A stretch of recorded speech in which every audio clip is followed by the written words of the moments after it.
increase our numbers. All right. I guess should we pledge first? I don't have like a little flag or Can you see it? Oh, there we go. Okay. All right. I pledge allegiance to the flag To the flag United of the States of United America, and and to the republic republic for which it stands, one one nation nation, under under God, God, indivisible, liberty, with liberty, justice and for all. justice for all. Okay. Jane Flanagan, Present. Felix Ramundo, Present. Janine Riley, Present.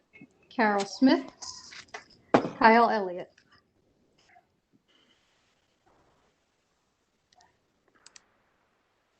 Okay.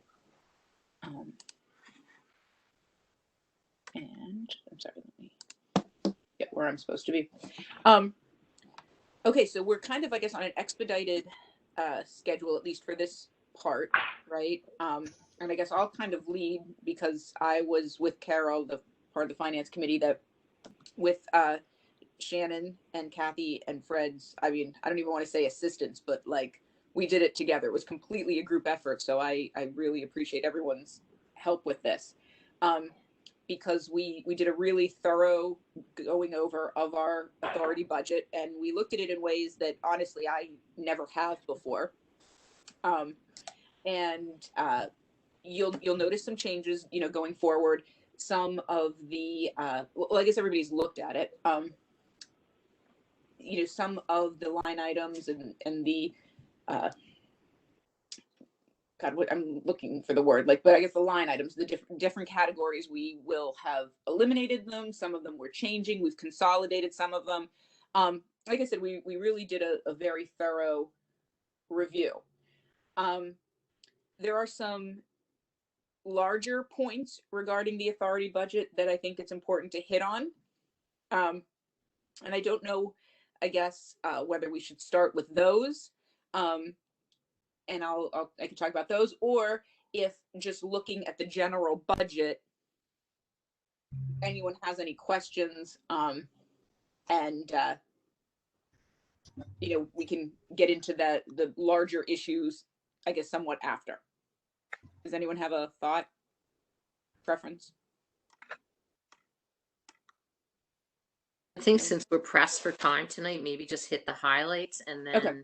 have follow-up questions at another time. Okay. Well, that's, I guess, are we going to, I guess we'll review the budget now and I'll hit on the issues. And then we can approve do we approve the budget now, or will we approve it at our actual December meeting? Or you could probably do either. Either? If the board's comfortable, they could approve it now, or if the board wants to wait and ask questions or have follow-up, but it would definitely need to be approved at the December meeting at the latest. Okay. Are we Yeah, committed the to make meeting- sure that Plymouth has the budget by a certain time? So two things on that. The first being that this meeting was advertised for consideration and adoption of the budget. If the board wants to adopt it tonight, that's fine. If the board wants to wait until December, that's also fine. We do have to get the final capital budget over to Plymouth. That normally goes over in November, but because we've been working with them, they're aware that it's a little behind this year, so they're aware of that. But what is our obligation? Don't we have an obligation to get a budget to them by a certain date? What's that obligation date? Yes. Let me pull up the agreement. I believe it is early November. And we did get them the preliminary budget in, Fred, I would defer to you on the date that we first contacted them. I think it was back in September or October. It was in September. We met with them in September. They discussed it at their first meeting in October and said they weren't interested in expediting. They wanted to follow the agreement. We then modified it numerous times internally. And I believe that there would have to be a discussion with them on how they would fund it, or to what limit they would fund it, because the budget that's in front of you is considerable, has changes in excess of $100,000 in the 3-year period. Okay. And I guess, are we looking at the budget, I guess, or the capital projects, or both. I mean, both. I think the board has two budgets in front of them. Yeah.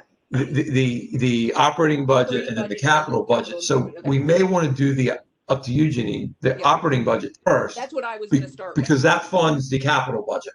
Absolutely. Yep. That's okay. Good. So I was on the right track. So, looking at this, I guess, you'll notice that we, have a relatively small profit margin. Okay.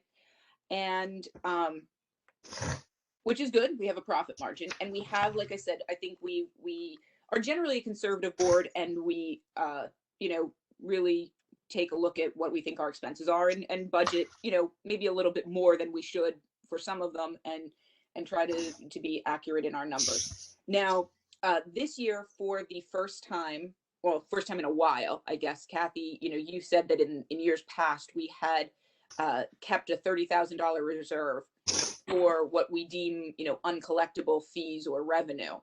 And over the last several years, I guess we have, or for the past several years, we have eliminated that reserve. And so you eliminated that reserve, not to interrupt you. When the authority instituted the shutoff procedures, it was then determined that every billing to a customer was 100% collectible, because then invariably you would shut off their water, and then they would pay the fees, including penalties and interest. So in 2017 or 2018, we reduced that reserve, which was $30,000 at the time. And during the course of those years, you've made tremendous progress pre-COVID in collecting the receivable. And the collection and the aging of those accounts receivable have really improved.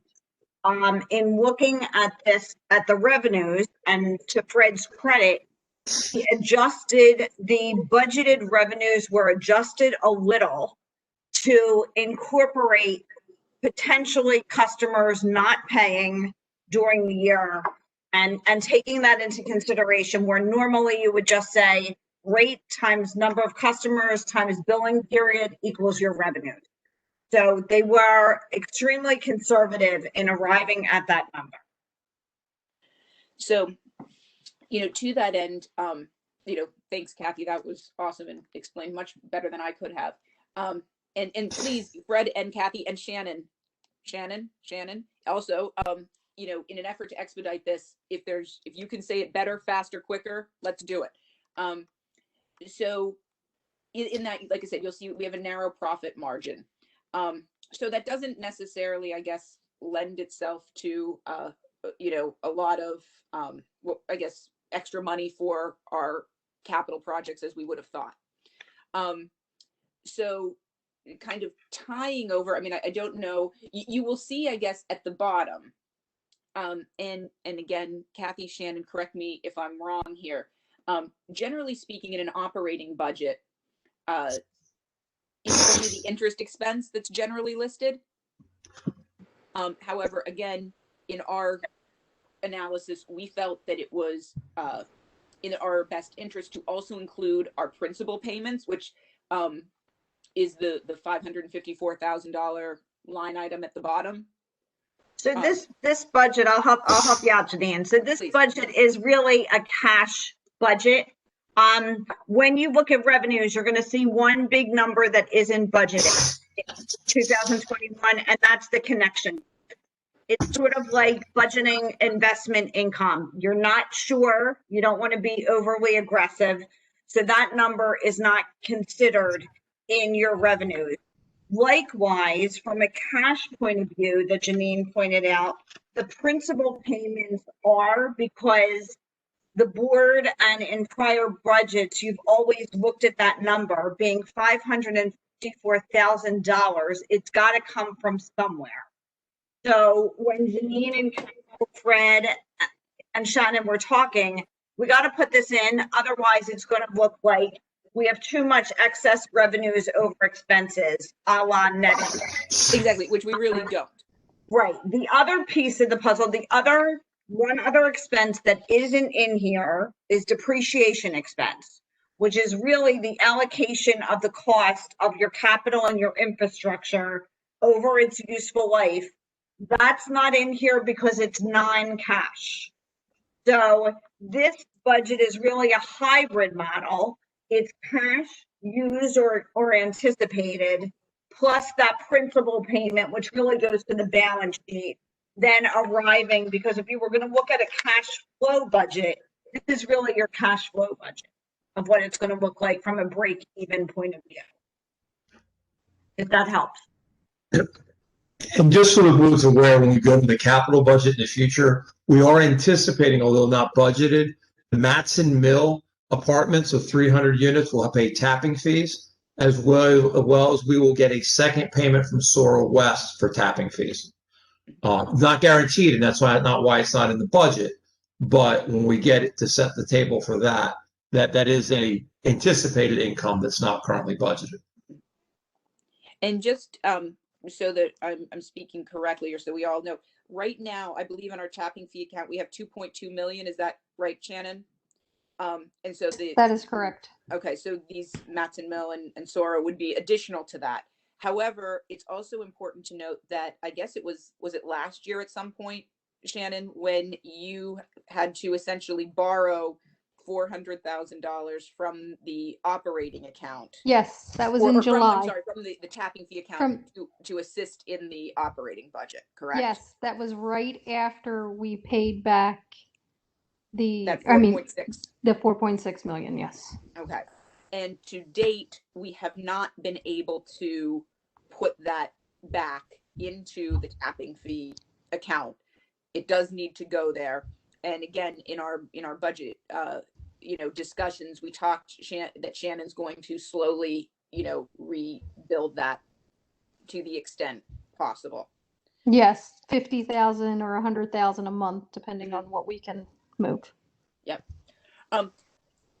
It's also, I guess, I just want to point out that in our budget, before we kind of go into the capital project piece, that some of these expenses, and Fred, you would be able to identify them better than I am, or identify them more quickly, I guess, is some of these things are expenses that we're looking to plan for in the future, that we're putting aside some of our operating capital now and kind of banking it to pay for expenditures, maybe 2, 3, 4 years in the future. Am I correct, Fred? Yes, 2 line items. Number one is the media replacement of $10,000, which is line item 1.510.017. We have to replace the media every 5 years. So what we're going to do is we're going to put 1/5 of it away, and then at the end of the year or quarterly, Shannon will sweep that into a separate savings account. So it will be reserved. It'll be pulled from our general operating and put in there almost like a Christmas Club savings account. The second one is the West Conshohocken pump replacement. We need to replace pumps approximately every 3 years. So we put $10,000 there. Same thing, we'll sweep it away. That's line item 1.606.029. Because we're not going to have money to capitalize things in the future, we're going to need to pull that money out of our operating account because it's a regular thing. So this is a normal practice that's done that way to pull it away so we don't have a $50,000 hit every 3 years or every 5 years. We just slowly take it each year. Yeah, we just thought that made more sense and, was kind of better overall for the authority. So I guess they were some of the high points I wanted to point out on the operating budget. Does anyone have any other questions on this? Or Kathy, Fred, Shannon, anything to add to this piece before we go into the capital piece? I just want to say that there were some expenses during the current fiscal year that weren't incurred because of COVID. And, Fred was very helpful in looking at which ones for 2021, we almost had to double up.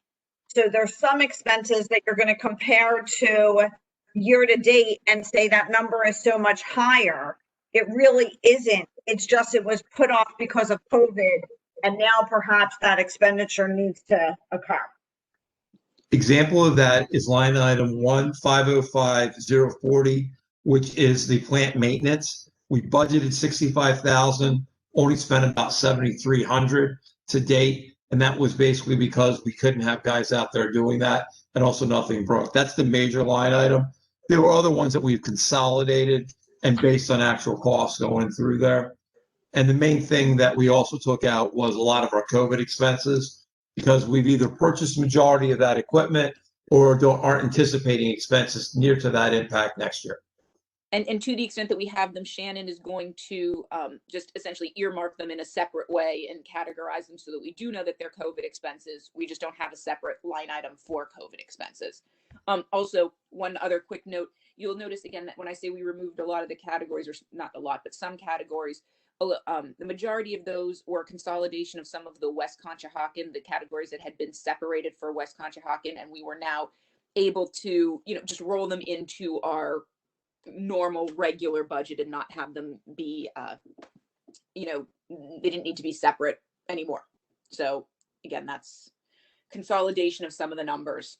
So again, while they may appear bigger than last year, they may not actually be when when we add up what the consolidating categories were. Any other questions on this piece? Nope, everybody's good. Okay. Moving on to capital improvements.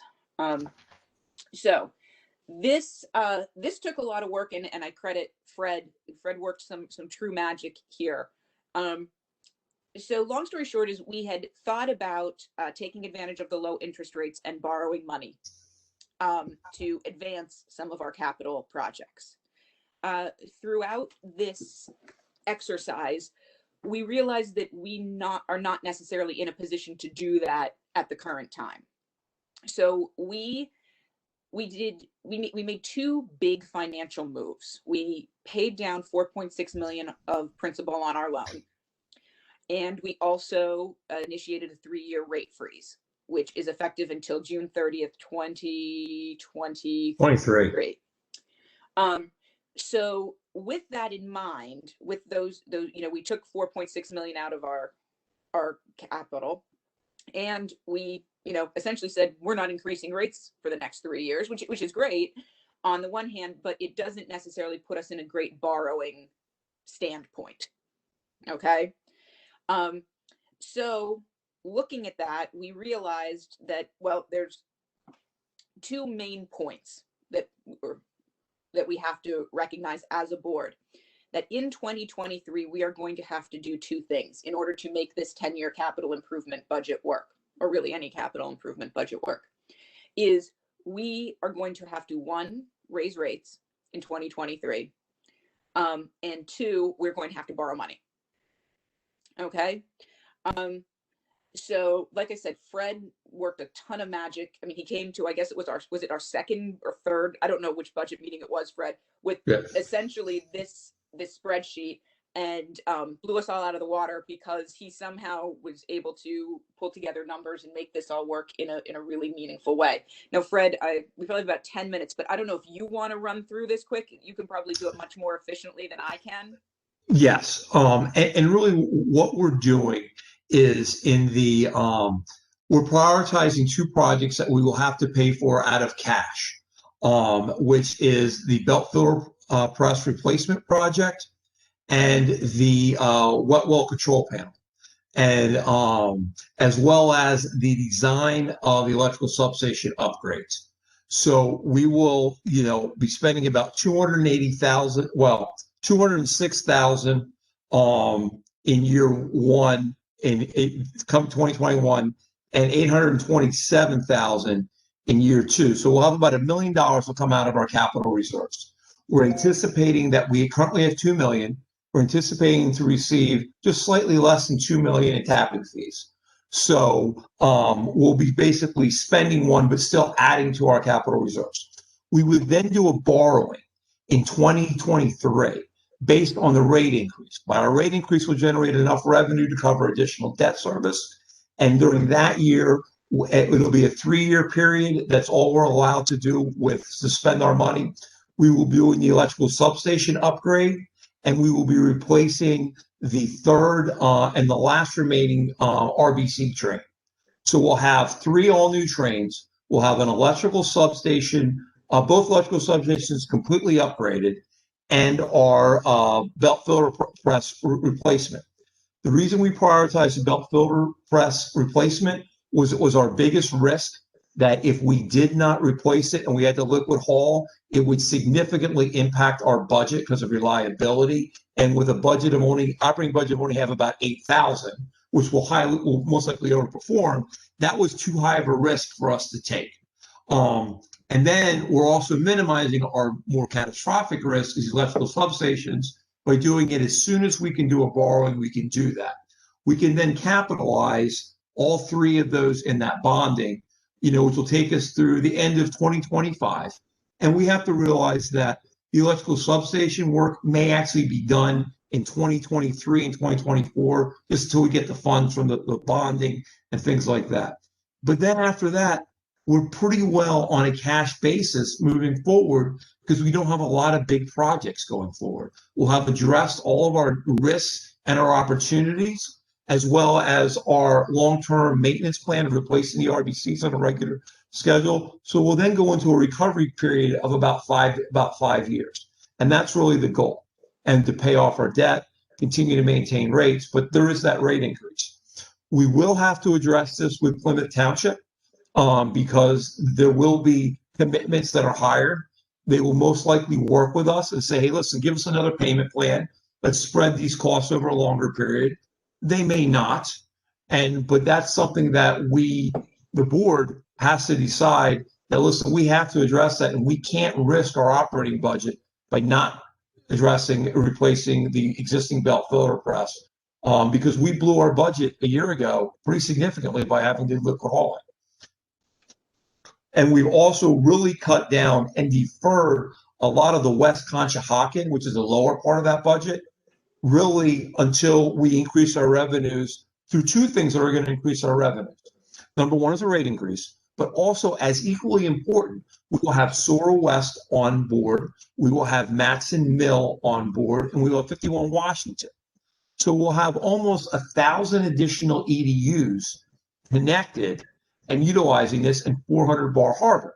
So we'll have 1,000 additional customers or EDUs paying for these things. So West Conshohocken, we've purposely deferred that out, so that way that, because it's not an immediate risk the way the plan is, and we can defer that maintenance out and capital replacement until then. Anything that I missed or you want me to cover in more in depth? No, I think that did it for me. No, it's very logical. Thank you. And I just wanted to add, when Janine said that it wasn't feasible, given our current debt service levels, to borrow additional money. So it was really from a cash flow point of view. If you look at the budget with the principal and interest payments, it's in excess of 800,000. To go and borrow more money, we just, given that the rates were frozen, they just couldn't, from a cash flow point of view, take that on at this time. Kathy, in 2023, what kind of rate increase are we looking at? Oh my God. Oh, you meant like a refinancing rate, or did you mean? No, if we go with this capital improvement budget. Well, so plan. one of the notes, I don't remember if it's the 2017 or the 2000 and what is it, the 2012, Shannon? 2017 and 15. 17 and 15. One of them could go up to as high as 5%. Now, given the current economy, I'm hoping that rates in the next year and a half, 18 months, are going to remain where they are. And then you'll still be able to take advantage of good financing. I mean, I wouldn't be your auditor if I was, if I knew what the rates were going to look like. I think you need to have about a 10 to 12% rate increase to increase your revenue sufficient enough to cover the additional bond. That's what you're looking for. Alex, I didn't understand your question. I'm sorry. Yeah, so we had to raise enough revenue to increase for what we anticipate the borrowing costs to be. So at today's interest rates are similar to today, it'd be about a 10 to 12% increase. That may be slightly lower. And basically what I'm saying is we add the additional users. Hopefully the additional users offset inflation, and then That we was would something. still generate that income. So don't quote me on that, but Right, that's the right. range you're looking at. No, I want a conservative guesstimate on what the rate increase would need to be. And again, you plan with worst case, but hope for better circumstances, and that's how you budget out. And in 2023, if we do need to raise rates, does it need to happen only within 1 year? Can those rates be spread out over, say, a 3-year or 5-year period? I don't think so. I'll leave Kathy answer this, but I think you would need to have that guaranteed revenue in order to guarantee the bond payment or the loan payment. So I think you would need an immediate one step. And if you look at it, we haven't raised rates in Conshohocken for 4 years, or it'll be 4 years at least by the time we do I that. think it's greater than that now, Fred. Yeah, so Yeah, I think it's it's going to be a longer. less than a 2% per year. Kathy, I'll leave you step on my toes. Well, no, obviously, I would think that you have a rate study probably towards the end of 2022, just to see how we could incorporate this, as well as to, finance some of the, or refinance some of the existing debt and then incorporate. Although if you look at Fred's schedule, it's the 3.3 million, that's really going to be a piece of the puzzle. So to incorporate all of that and then see what that number is going to look like. So I think And last time we I raised said- rates was 2016. I think And now- 2017, 2016. I think Yeah. when We're not when I we're first looking at got on the raising board, rates in it was something. 2013 or 2023. That's 6 years, no rate increase. We like to do small step rate increases instead of a larger one. I mean, 10% is Felix, terrible. Oh, I'm sorry. I didn't mean to interrupt. Go ahead. Oh, go ahead. No, I was going to say, I mean, I feel the same way. And I think what I kind of took from these meetings is I think we bit off a bit more than we could chew in both doing the rate freeze and paying back the 4.6 mil. Long story short is I think, like, I guess we bit off more than we could chew. I just, it's looking back, I don't know that I would make those same decisions. Right. And so if we commit to that, my only concern is the rates being so historically low. It'd be great if we could grab rates right now at this time within the next 12 months. But I guess we're not at that point right now. I don't think we could do that without a rate increase now, which would be in direct conflict with that. The other thing you also have to remember is that you don't have to borrow all the money that we're going out. We will have probably at that point $3 to $4 million in cash reserves. So instead of borrowing $5 million, maybe we put $2 million in cash out and borrow $3 million. And refinance the existing. I think you have to refinance the existing. Right, because the step increase on the rates. Yeah. Okay.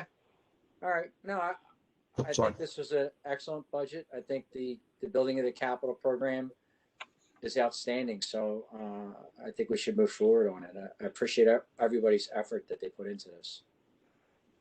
Thank you. Yeah, it was a team effort, and I think we all felt really good going through the process. I learned a lot, and I thank everybody for their efforts in educating me throughout the process. So I guess that being said, we have a quorum, the three of us. Are we, it's 7:02, are we prepared to vote on this budget and move forward? Or would you like to, some more time to consider it, review it, and do it at our meeting on the whatever 15th or 17th, whatever day is then determined? I'm ready to move forward with the operating budget and capital budget. I don't know if it's 2 votes, 1 vote. Yeah, Lauren is there. And then Typically we do it as two separate votes, and then the capital budget obviously comes with instructions to staff to review with Plymouth. But it's usually done as two votes. All right, and then I do think that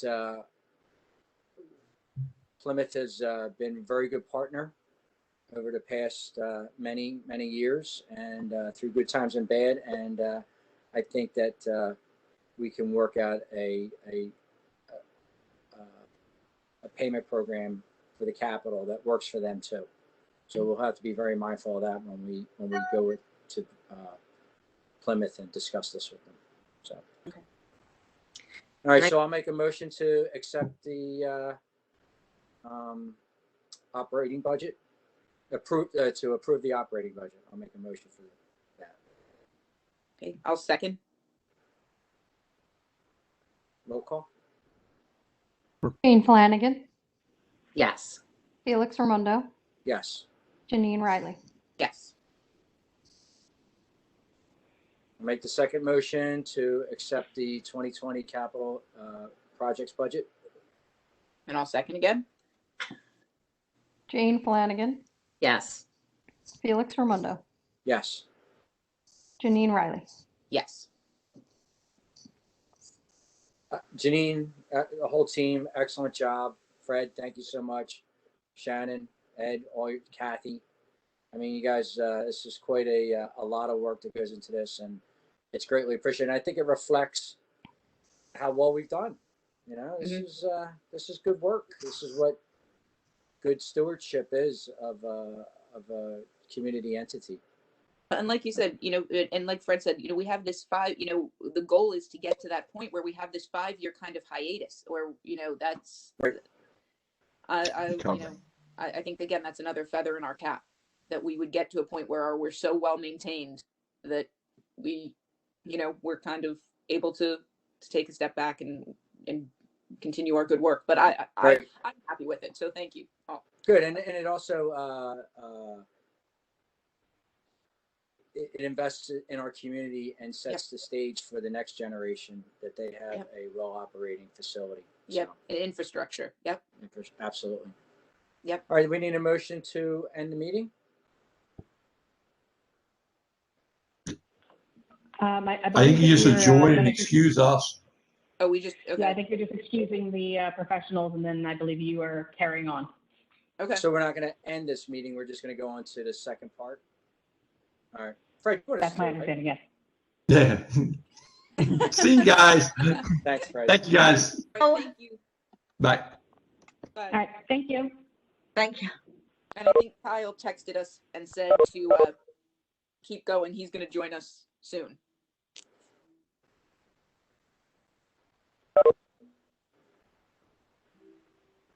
Okay. So Lauren's left too, because I guess not appropriate for her to be on. So now, and I have to apologize before we bring anyone in. I have to apologize. Today was a heck of a day for me, and I didn't get to, send out those questions like I promised I would, and I apologize. I ended up being in the city much longer than I anticipated. But really, I think none of the questions kind of, and really Felix and Jane, you were the only ones who sent me any other questions. So I'm comfortable if you just want to ask them. I guess, how do we want to do this before we bring anyone else in? Felix, you've been through this process before. Jane, I guess you have on Right. With the borough. Do you guys have suggestions? I mean, I'm flying blind. I can take the lead. Okay. I got Jane's questions. I got Okay, that's what my questions. Yeah, we're not so, Okay. And again, it's a conversation. Yep. And if you got something that you want to ask an additional question, feel free. Okay. And but they basically, they're going to introduce themselves, and then we'll introduce ourselves. Give their We'll try to spiel. keep it short and sweet, Yeah. and then move on with our questions. Okay. So who's got control? Do you want to invite the first guest in? Sure. This is Mr. Vincent Pompo with Lamb and McElrain. So I'm going to let him in now. Sure, go ahead.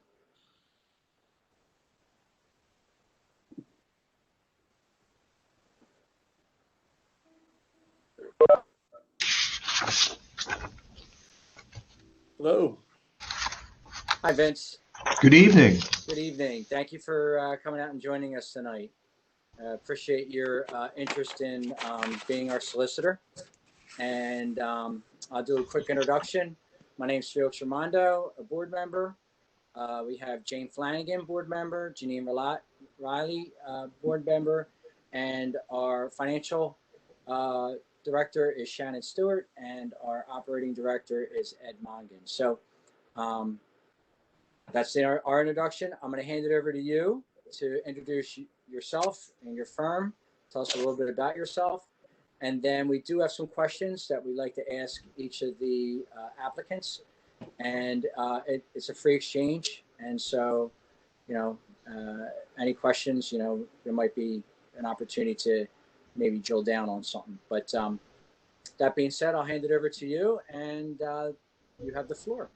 Oh, that's great. And thank you. Thank you all for inviting me to interview with you.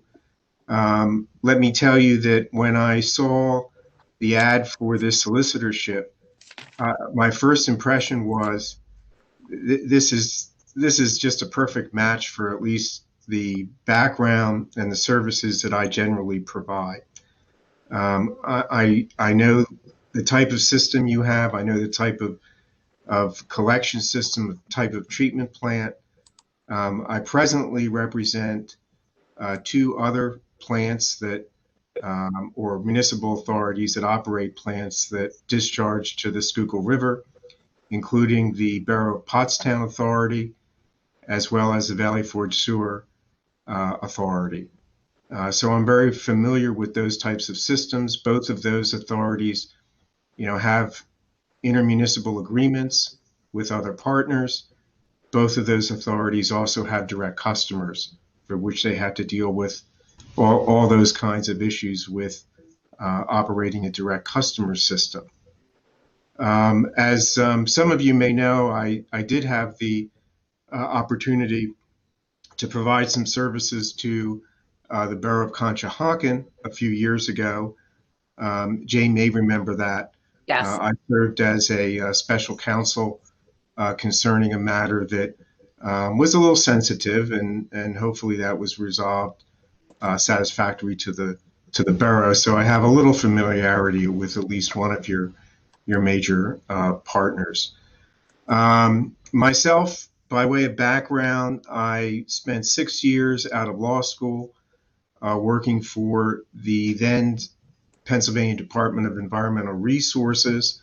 My practice area was predominantly with regulatory counsel, and I had the good fortune to represent the Bureau of Water Quality, which is responsible for NPDES permitting, as well as the Act 537 sewage planning program. As I've said to many people over the years, sewage has been very good to me. I've continued that practice when I left government service. I've been with Land Mackerel Lane since 1989 and have been representing municipalities and municipal authorities since that time. My role here at the present, I chair our municipal law department, which not only represents municipal authorities, but also a number of municipalities. As I've matured in the practice, I have tended to be more concentrating on my municipal authority practice than the representation of individual municipalities, just because I really do enjoy that type of work. What we bring to the table is a broad-based firm. We have experience really in any aspect of municipal work that the authority might need, including, should this be required, we have had our litigation department work on some construction contract related claims, including arbitration and mediation of those claims. We like to try to work with our clients so that we don't get into that situation where one needs to resolve a public contracting contract with litigation, arbitration, or mediation. But sometimes there's no other alternative, and we do provide those services at our firm. As my proposal states, we also do provide municipal finance services. We are authorized to provide bond counsel services, so that both from a counseling perspective, should there be financing needs, or from the actual implementation of doing a borrowing of any type, be that bank or in the bond market, we can provide those services as well. And we find that financially that can be a benefit to our clients. So that's my background, and I'm open to questions. What would you consider our biggest challenges for our authority in Conshohocken? Well, I will tell you that most authorities that I'm familiar with, the number one biggest challenge today in this particular southeastern Pennsylvania area is the attempt by a number of public utilities to obtain ownership of those systems, and the some of the governing bodies that are responsible for the authorities sometimes being interested in monetizing those systems, so that they can, essentially in the short term take cash out of the systems and sell them and turn them over to public utilities. That seems to be the hottest issue that I'm seeing at the present time.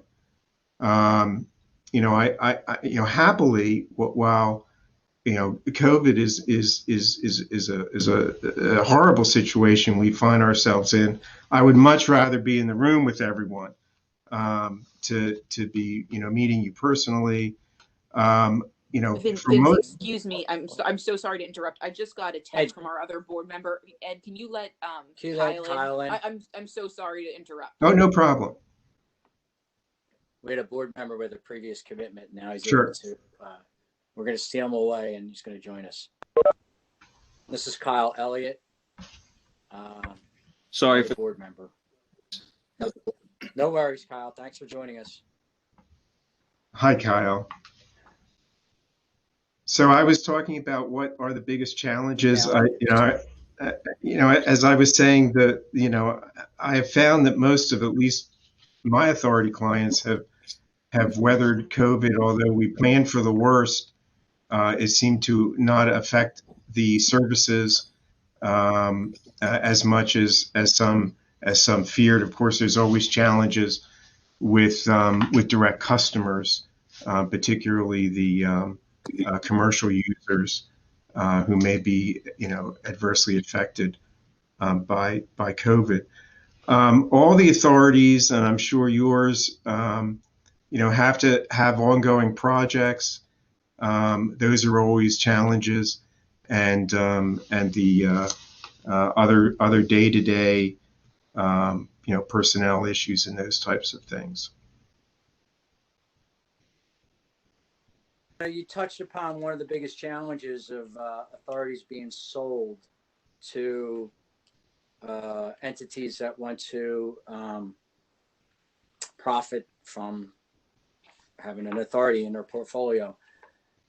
Do you represent, get right to the point, do you represent Aqua? Is that part of your firm's clients? We do. We represent Aqua in a number of matters, including some matters in which they acquire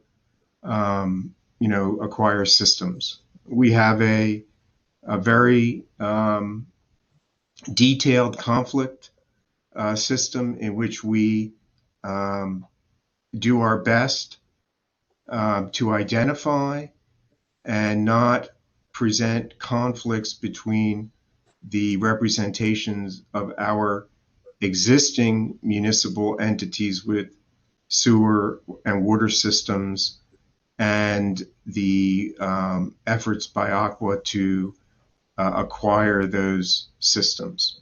So if Aqua became interested in purchasing the authority, who would your firm represent, us or Aqua? Well, if you hire me, I mean, I'll be frank. If you hire me now, we would let Aqua know that, and as long as there was not anything in the mix, and I'm not aware of anything. Okay, we would. What do you mean by in the mix? Well, that we have been brought in to an acquisition involving the authority's assets.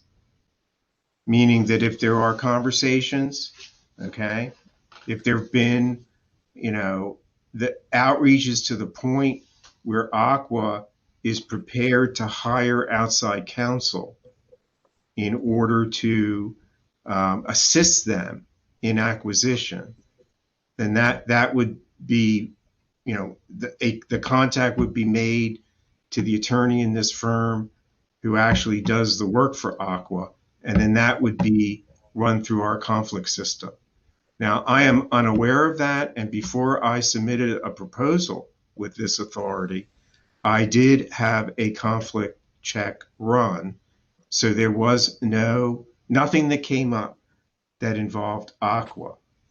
Now, our general policy is that if we have an existing client and Aqua is seeking to acquire, to do a deal to acquire them, that our existing policy is that if that came up and we had an existing client, that Aqua would be advised and we would not represent Aqua. Is Aqua on the list as to prepare a RFE?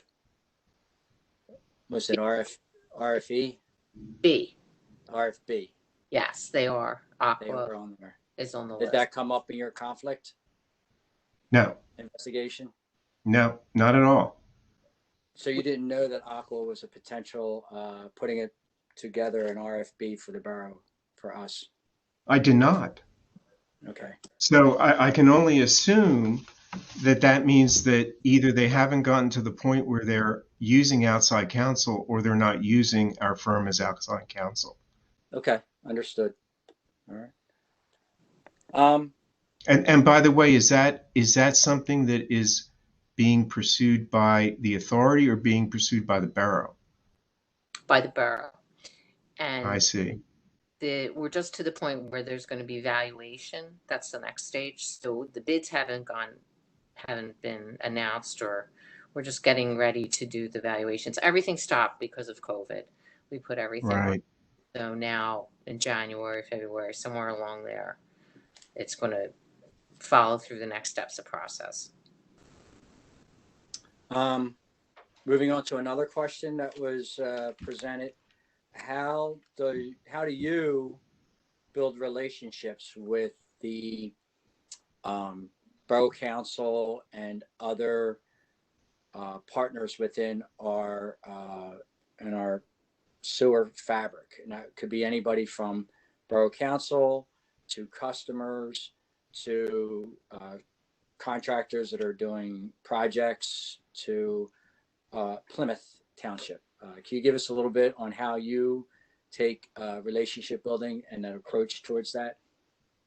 Well, I mean, for all these relationships, I do see them as sort of partnerships. We're all in this together. The authority is providing a service, and it has to have a business relationship, and it has to understand what the goals of either the entities that appoint members to the board, as well as those that simply have agreements, with the authority to provide service. Mostly, my interactions would be initially through attorneys who are representing those other entities. And generally, and relative to the issues that arise, that may involve, creating more interaction and relationships with folks like managers, like a borough manager or township manager, as well as their engineers, because on most, if not, many of the issues, we're going to involve some engineering as well. I usually take the approach that, it's not the lawyer who is setting the agenda. It is the client, and, our role is more one of sort of taking what the needs are in a particular transaction, memorializing it correctly, and listening and make sure that everybody's interests are heard. I'm very sensitive to, particularly with the municipal entities, that they generally have a more direct, interaction with the public. So, trying to make sure that in representing the authority, that we're not putting, a borough council, for example, in an awkward position with its own public. Great. You might have touched upon this one in the beginning, but how do you intend to staff for our needs? Or you're going to be our primary solicitor, and do you utilize any other lawyers within your firm or any other people within your firm? You did touch upon it, but you might. Yes, and yes. My intention would be to be the primary attorney and to represent the board. So attend the meetings. Okay. I do. I mean, your current schedule, the fourth Tuesday, is an open date for me, so that works, which is great. There are two other attorneys who I have put in the proposal. One is Helen Espenshade, who has enormous experience with authorities as well, and she also is part of our municipal finance group. So she is someone who could provide assistance in that degree as well. And then the third is Bill Chrisman, who is an associate. Bill is a tremendous guy. His experience comes from serving as a deputy county solicitor for a number of years. He is my go-to guy for right to know, personnel issues, and some of the drafting of agreements and that type of legal work.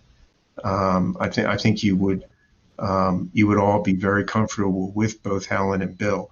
We also do have other municipal attorneys that are there depending on the type of issue that might arise, and that does include two attorneys who primarily focus in employment law, should there be issues that are not labor union related. We don't do union work.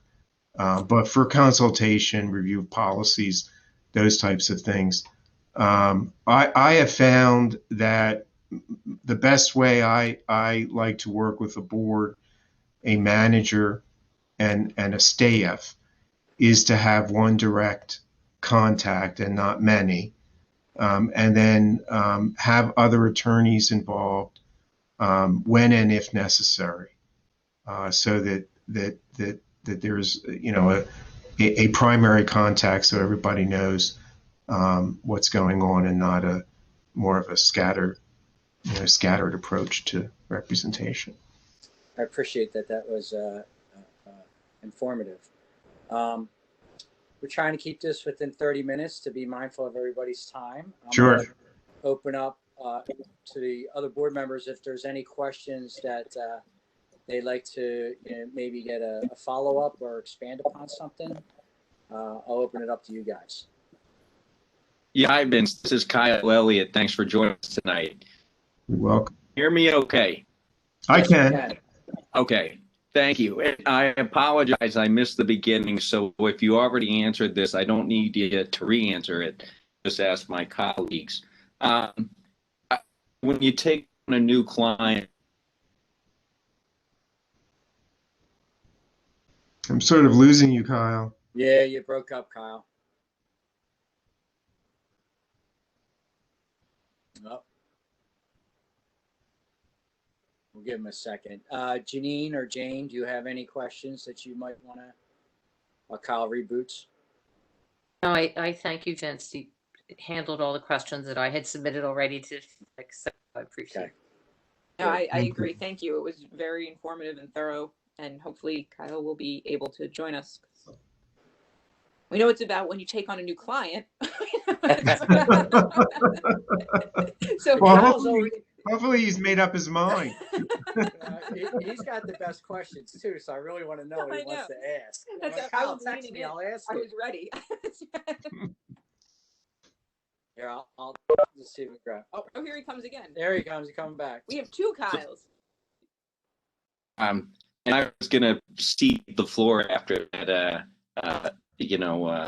performance for a couple of great was my question. But to keep it short and simple, it takes time to get up to speed with a new client. What would be your game plan to try to learn the ins and outs of the authority and, be ready to get running and make things happen as quickly as possible?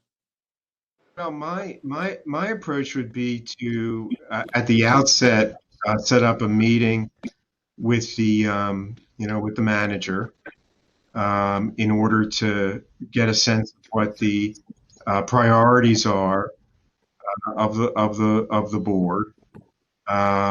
See how those priorities sort of pan out, then what the next step would be. Whether that would be to sit down with your engineer, who is a extremely respected, wastewater engineer, by the way. I'm sure you know that. And see what is in the mill from a legal perspective that might need immediate attention, whether that be, some type of contracting issue or some new development issue that requires agreements or whatever that is. If you have the chair, I know she's not present, or a committee that would like to meet as well, in order to, explain what the priorities are, how and what you would like me to address. I mean, just as an example, when I took on the Borough of Pottstown Authority, we had some intermunicipal issues that needed immediate addressing, and we had to work with a couple of the partner townships to work out some amendments to the intermunicipal agreements. That was a priority. And interestingly, the finance person had a strong interest in my setting up a billing system for that authority that would, make it easier for her to do all the rebilling that's necessary and to put in legal costs to various capital projects and all the rest. So I wanted to get up to speed immediately with that as well, because for this type of work, we want to maximize the amount of billings that other people pay for. We want to make sure that issues don't sit, particularly if there are issues with your municipalities.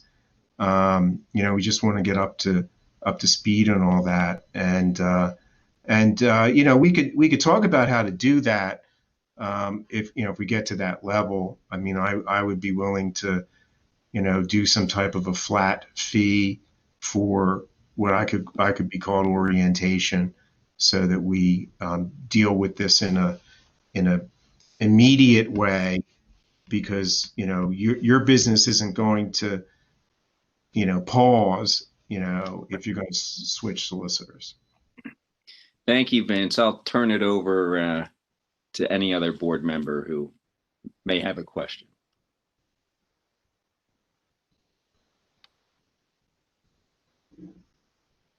You're muted. All right, I think at this point we wrapped up our questions, and if there's no other questions, final call.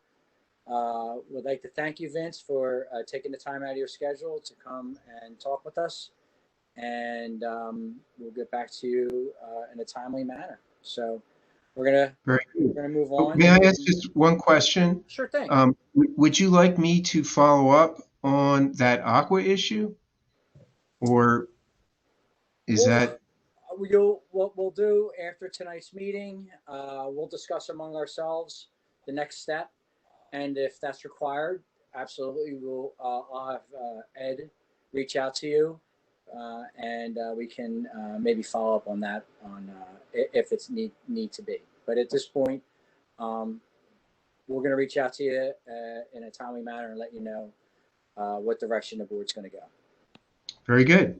All right. Thank you, Vince. Have a good evening. Thank you, Vince. Thank you all. Appreciate it. Thank you very much. Thank you. Does anybody need anything break-wise for the board members? Got my water. I'm good. All right. So, Vince, if you want to excuse yourself, we're going to invite in the next applicant. I'm attempting to.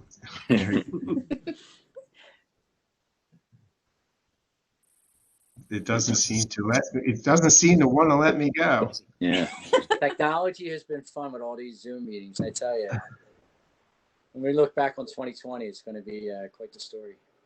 Absolutely. I will try something else than the leave the meeting button. Ed, can you excuse him? Let me see. Yes. Oh, there we go. All Okay. right. Well, who knows? If Ed I kicked can't him take out, credit they for just that. left. All right. Well, whatever you did, it looked like you did it. So we'll give you Yeah, there credit. you go. And get the hook.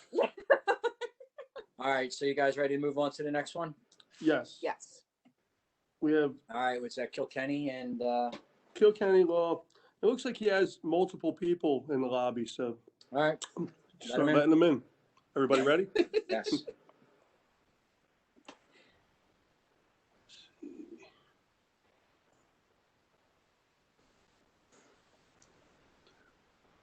Here we go.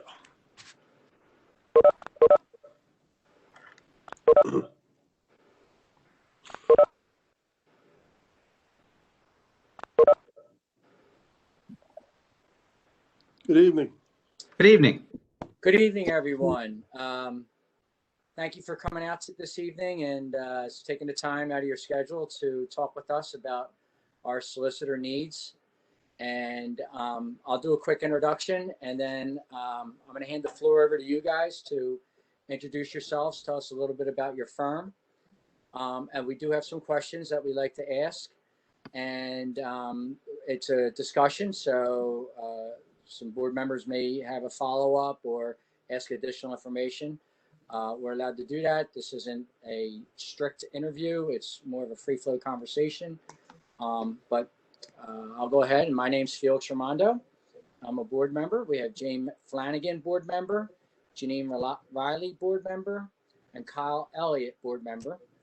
And then we also present tonight is Shannon Stewart, our financial director, and Ed Mongan, our operations director. So that being said, I'm going to hand the floor over to your team, and I'll let you have opportunity to tell us a little about yourselves.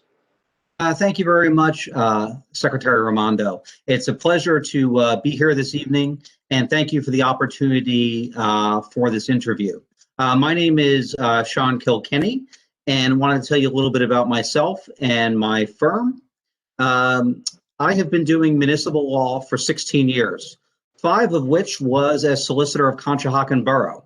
From 2004 to 2009, I was the everyday solicitor of Conshohocken. In 2009, I was lucky enough to also be selected as solicitor of Lansdale Borough.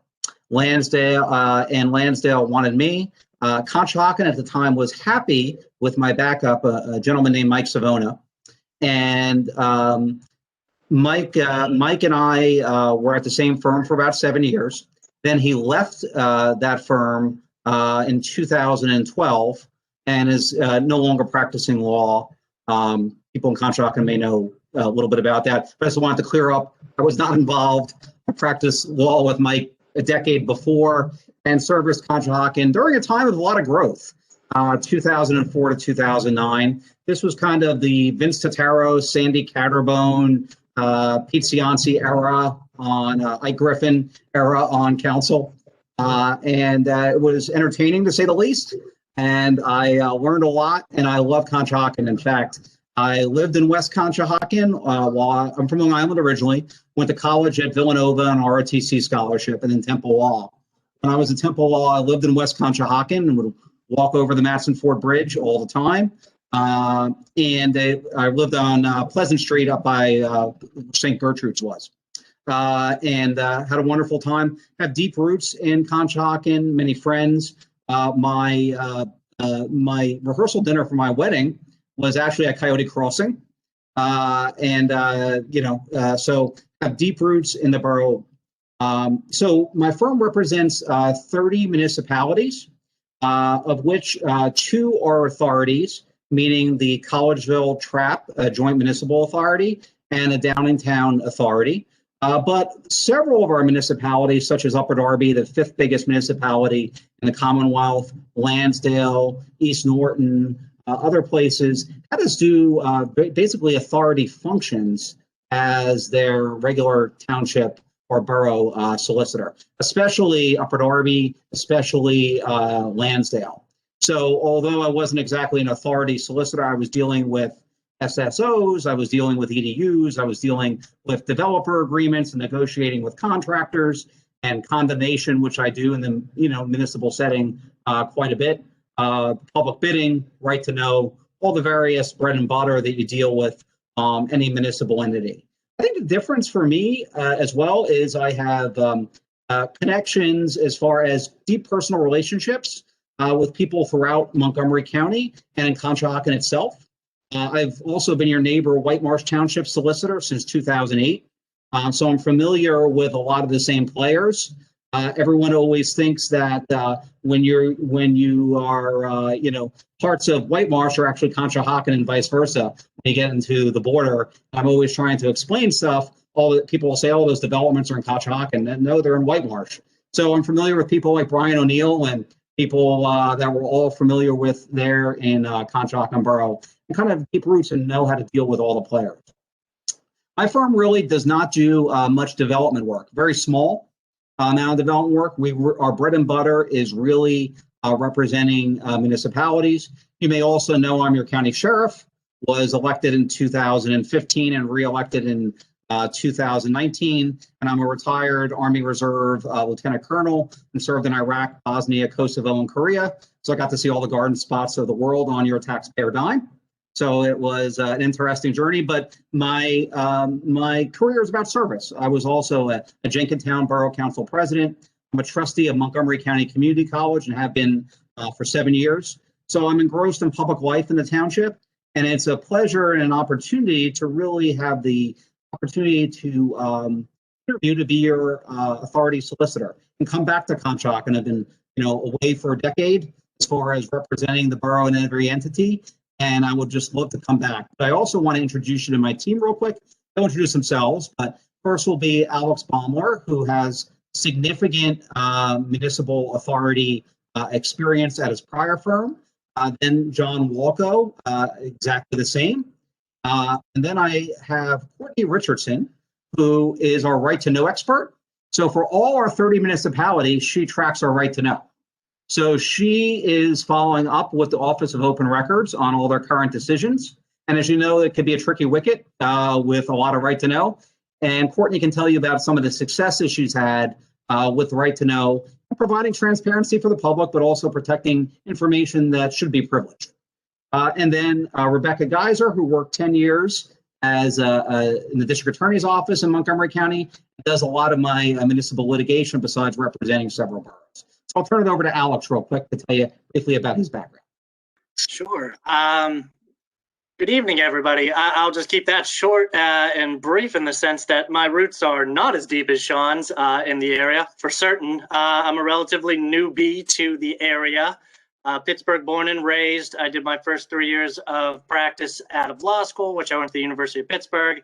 And then I made my way out here to the Westchester area for the previous 4 years, where I did a combination of municipal finance, a little bit of bankruptcy, and primarily municipal law for a firm in Westchester. And then I'm about a little over 1 year in with Sean now into the practice. So presently I work with Sean and I serve as the primary backup for the Downingtown Municipal Water Authority in my neck of the woods here in Chester County. And I also work with East Norriton and Fulcroft Borough and Upper Moreland Township as well. So as Sean alluded to, I mean, most of these municipalities, they either have a separate authority, or if they don't have a separate authority, regardless, we're essentially touching and concerning onto the same issues that we would be dealing with here in Conshohocken.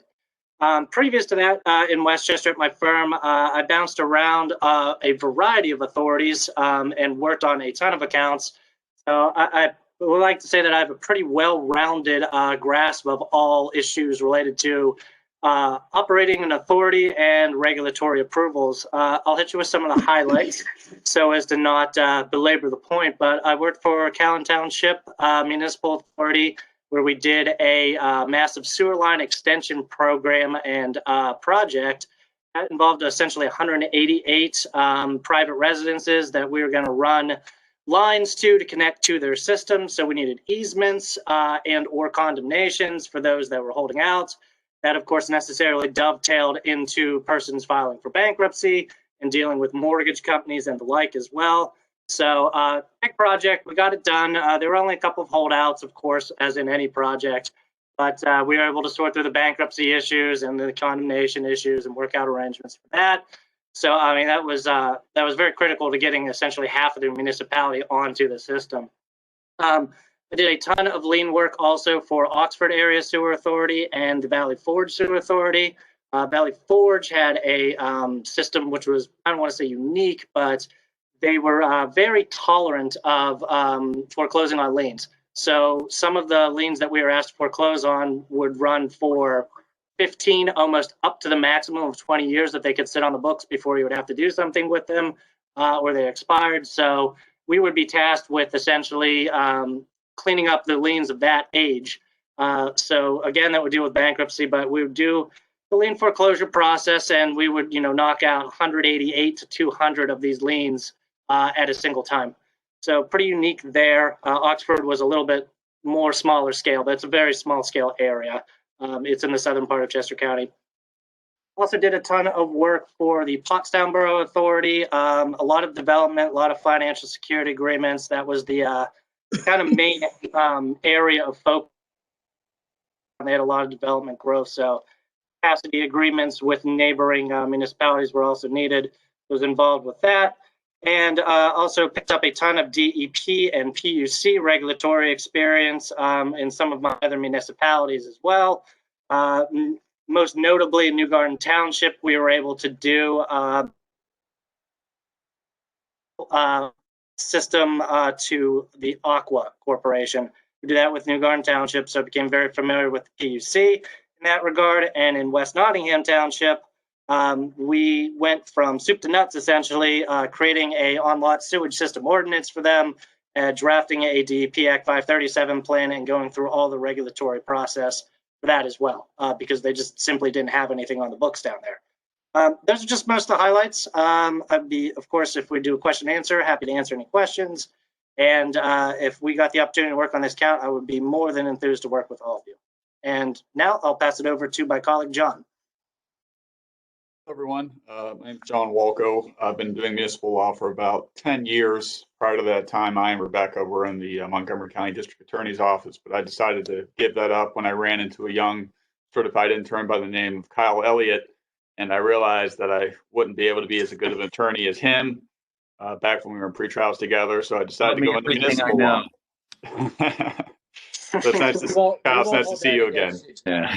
We won't hold that against you. Yeah. Well, but since that time, I've been doing mostly municipal law at a different firm in the Lansdale area, and I started with Sean and Kilkenny Law in August. At my previous firm, I was involved in a number of local authorities where I assisted in different capacities at varying degrees, where I became pretty familiar with the Pennsylvania Municipal Authorities Act and a lot of the different aspects of the challenges and procedures that need to go through under that act. Horsham Water Authority, North Penn Water Authority, Lower Salford Sewer Authority, served as the lead solicitor for the Collegeville Trap Water Authority until Kilkenny Law replaced us there. And then I was the second for the Upper Marion Township Sanitary and Stormwater Authority, where a lot of my authority work was focused before leaving the firm, focusing on a variety of relevant work, collection work, including district court actions, finding lien satisfactions, easements, different agreements, condemnation proceedings, land developments for some of the plant, prior landowners that need access through plants or around sewer authority property, leases on authority facilities, which you may be dealing with the 5G companies or anyone who needs an antenna. I'm also the solicitor for Narberth Borough and the Montgomery County Recorder of Deeds office, where I also deal with a lot of authority issues, sewer and water related to recording issues and title issues. So I appreciate your time tonight. And with that, I will turn it over to Courtney. Thank you. Good evening. My name is Courtney Richardson. I have been with Kilkenny Law for about a year. Or a little bit over a year. And previously, I was working as an assistant solicitor for the city of Philadelphia with the Department of Revenue, running the sheriff's cell for about 2.5 years. Prior to that, I was governor's counsel for the Pennsylvania Department of Revenue, where I focused primarily on right to know and also inheritance tax. So for the firm, as Sean shared earlier, I handle all of the right to know issues for the firm. Which is part of trainings, keeping up with all of the fun Office of Open Records decisions and making sure that our clients are in compliance, and not only in compliance, but making sure that we are being open and transparent under the law. However, we're also holding back information that's considered to be exempt. And thankfully, there's about, I think, 30 exemptions under the law. So, one of my big things is making sure that we're all on the same page about what we're withholding and what we're giving over to a requester, and making sure that that requester is also a citizen. Like I said, I handle the responses of the firm. Also, I have experience with right to know, with doing appeals in front of the OOR, recently mediations, and repeat requesters, because every so often you have a requester that makes several requests over time, over periods of time for a very long time. That being said, that's pretty much what I cover. Thankfully, I've been able to have multiple decisions from the OOR that are in the client's favor. Is that ultimately we are making sure that we're in compliance with the law, but we're withholding things that are covered under the exemption, and articulating that in the appeal. So thank you so much for having me, or having us, and I look forward that if we're chosen, that to work with you. Thank you. It's good to see, Courtney. I know that we have challenges in our borough with one person that puts in multiple right to know requests. So we do face that challenge, and it's good to see that you have someone dedicated that really knows how to handle that situation. Thank you. Thank you. My name's Rebecca Geiser, and I've been with Sean's firm for about 3 years now. And as Sean and John both said, prior to that, I was a prosecutor in the Montco DA's office for over 10 years. So my entire career has been in Montgomery County, as well as my personal life now is Montgomery County. During the pandemic, my husband and I moved our toddler to Limerick Township, so I'm finally a resident as well. I handle litigation for all of our clients, whether it's a matter in district court, an enforcement action, or Court of Common Pleas, particularly Montgomery County. I handle summary appeals, mandamus actions, land use appeals, anything that arises that our clients would need litigation support. Also, we handle Commonwealth Court, which is the appellate court for land use decisions. Over the summer, I had the opportunity virtually to argue in front of the Commonwealth Court panel on a matter for Hatboro. I serve as solicitor to both Hatboro in Montgomery County and Millbourne, which is a small borough located in Delaware County. So I handle our court appearances. In addition, recently, I have a case I'm handling for one of our clients in federal court. We don't have too many of those, thankfully, but occasionally they do occur, particularly when sovereign citizens are involved. So I handle the majority of our litigation as well as handling the solicitorship for Hatboro and Millbourne. As you've heard from Sean and my other associates, our entire firm is very team oriented. If one attorney doesn't know the answer to one of your questions right away, we're a phone call or an email away. So we're very responsive and quick to work together to solve all of the problems. I thank you for the opportunity to interview tonight. If we're given the opportunity to serve as your solicitor, I look forward to working with you. Thank you. Thank you. We're going to jump right into questions. What would you consider to be the Conshohocken Authority's biggest challenges at this time? I would think your biggest challenge right now, I've read the papers and are aware what Borough Council has contemplated a sale to Aqua. And I know many municipalities contemplate a sale to Aqua. I've been involved in several. East Norton did. Norristown went pretty far in the process and decided not to do it. I don't personally, knowing Conshohocken, knowing the shape that your authority is in, meaning that you have minimal I&I issues, you have a budget surplus, and basically a system, an operating system that's in good shape, I don't think it's really necessary. I think it would be an undue burden on the ratepayers of the Conshohocken Authority to go and do so. And I think that may be a different calculus than, say, East Norton and Norristown even had. In East Norton, the real reason why they did it is because they were constantly SSOs, or sanitary overflows. And, every Friday, every couple of months, myself and the township manager got called up to the DEP building, on a Friday afternoon. It was not really a fun thing to do. And that was because the East Norton system was really old, even though it was part of the joint authority with Whitpain and Plymouth.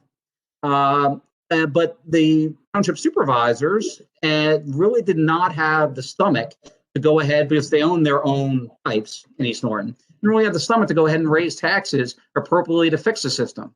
So Aqua made sense for them in an older system that wasn't that well maintained. And some would argue that would be the same for Norristown. And that was the reason why council did it, because with impending development, they were afraid about EDU and capacity issues and such. But that's really not the case in Conshohocken. From everything I read and looking at the 537 plan and reading the papers, frankly, it seems like you guys are in good operating shape. So everyone understands that Borough Council. I see Councilor Flanagan there. I'm a former Borough Councilor myself. Everyone would like a big pot of money to do great things for Conshohocken residents. And there are many issues coming down the road.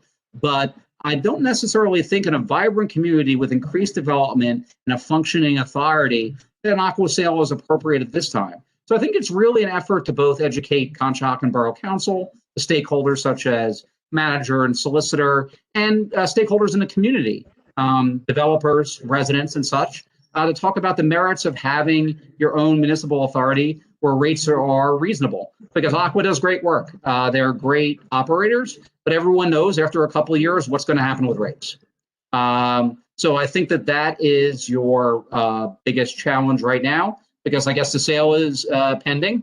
And I'm sure as authority board members, you'll work with Borough Council as you have to, but especially Ms. Flanagan. But you'd rather stay in business because you've been doing a good job. So, well, that kind of answers the second question: is how should the authority interact with the municipality that created it? And I guess you want to expand upon that question. Sure. So obviously, authorities are creatures of the municipality that create them. There has to be a working relationship and a dialogue between members of the authority and Borough Council, and frankly, the executive director and borough manager and the solicitors. They have to talk, maybe not every day, but maybe once a month, check in, find out what's going on and develop those personal relationships that are important to authorities and municipalities or just life in general. It's really, really important because the authority is below the radar screen. A lot of people don't necessarily know what's going on in the authority. And I think it's authority board members and professionals engaged with the authority to help educate stakeholders in the community about that. I think it's really important to have communication. And, one of the things that would be nice, maybe once a year, have a joint meeting. I often encourage that not only with authorities, but with school boards and municipalities, because it's good just to have a dialogue so each of the bodies know what's going on. Sean, just following up on that, and I think that's an important point. Your entire team is incredibly capable. Who do you envision being the lead liaison with Borough Council if you guys were retained? It would be me. It would be me. I would plan to attend the meetings, and I would plan to liaison with Borough Council. Can't say I'm best friends with everybody on Borough Council, but I do have a relationship. They know me, frankly, from the political world and campaigning and stuff like that. So I get to know people. And I think my name is very well respected in municipal law throughout Montgomery County. Deep relationships in White Marsh, not only White Marsh, we're the Plymouth Zoning Hearing Board solicitor, and a lot of your neighbors, besides being a former borough solicitor of Conshohocken and kind of knowing the geography and the people and having, some of the names I threw out are names from the past, but some are still involved, and history matters.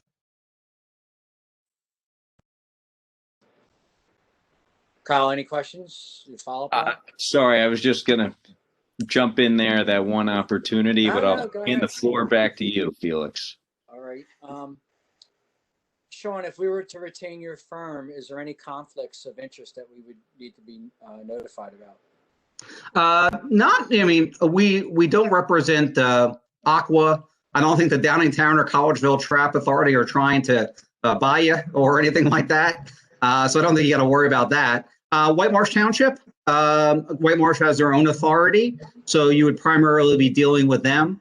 Maybe there's a township issue that comes up between White Marsh and Conshohocken. I think it would be more an authority-to-authority issue, but if I'm solicitor of White Marsh and I see something, obviously I would let Rick Miller know, I would let Ed know, and if appropriate, I would recuse myself from both matters. It hasn't happened many times. I can tell you an example where it has happened recently.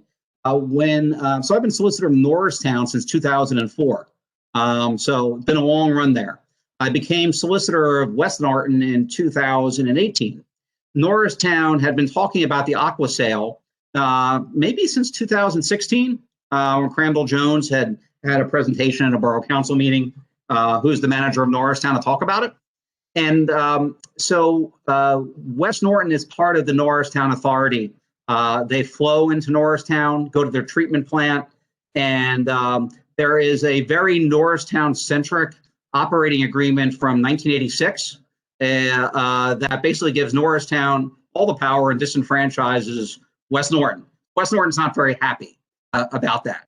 And West Norton has done some great things over the last couple of years to improve a pump station, to improve their lines, and the township has poured money into that because of development along the river and stuff like that in West Norton. So when I became solicitor of West Norton in 2018, I immediately flagged that as an issue. And I said, well, this is not going to be good if I can't represent both places, knowing West Norton wanted proceeds of the Aqua sale if they were going to have it. Norristown's position where it was, they were not entitled. So what I did is I immediately told the president of West Norton Board of Commissioners, Marty Miller, and the Norristown Council President, Derek Perry, and both the managers, and let them know. And I recused myself from both. I recommended they appoint conflict counsel for both, and I was out of it. I think that has served both of the municipalities well. It served the public well, so there's no impression that there's some kind of inside dealing. And it's made, provide a lot of transparency to both municipalities. Okay. I'll open up to any additional questions to the board. If you guys have anything else that you'd like to ask at this time, feel free.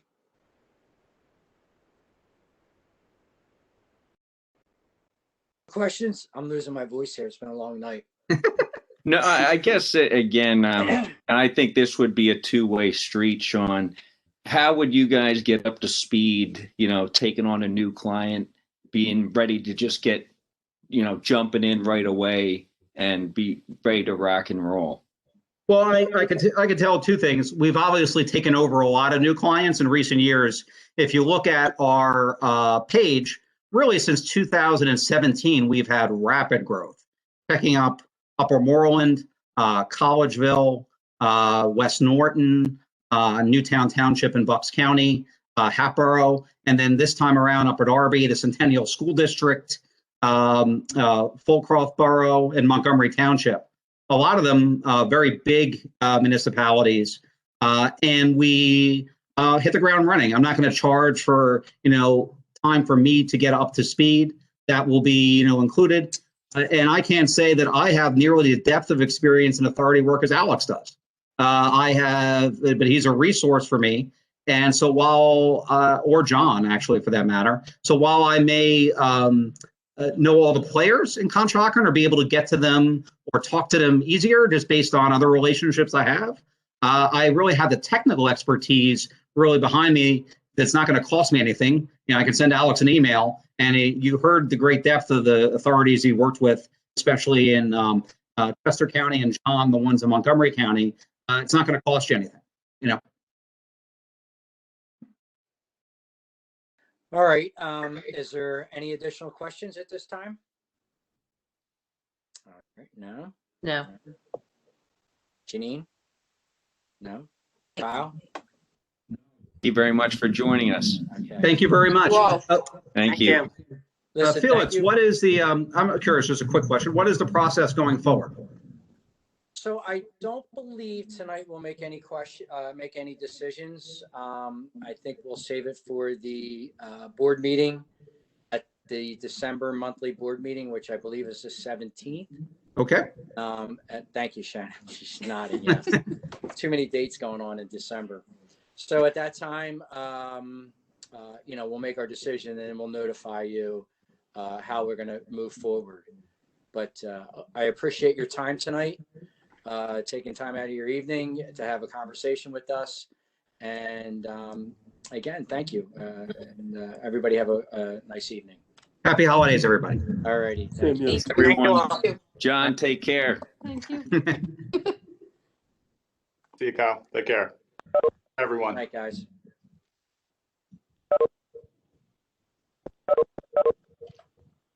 I didn't know you were going to know him, Kyle. That's too funny. Small world, huh?